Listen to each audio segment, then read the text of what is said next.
సోదరి సోదరుడా, ఈ పాపిష్టి లోకంలో యేసుక్రీస్తు వారు వెలుగుగా వచ్చాడు.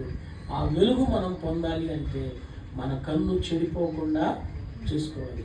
మన కన్ను చెడిపోవటానికి మన ప్రమేయం లేకుండానే మన మధ్యకు దుష్టుడు ప్రవేశించి రాత్రి వేళ గోధుమలాగే ఉండే గురుగును పిత్తిపోయి భక్తిలాగే ఉండే భక్తిని కనపరిచి ముక్తిని చేరనీయకుండా దుష్టుడు చేసే ఆ పని నుంచి మనము మోక్షానికి వెళ్ళాలి అంటే నిజమై ఉన్న వెలుగును చూచున్నట్లుగా నిజం. అందుకని దావీదు అంటాడు 119వ కీర్తన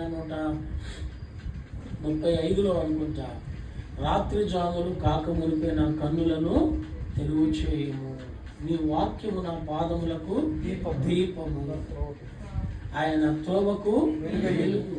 ఎప్పుడైతే ఈ వాక్యమును మనం చూడటానికి, వాక్యమును అనుసరించడానికి ఇష్టపడతాము,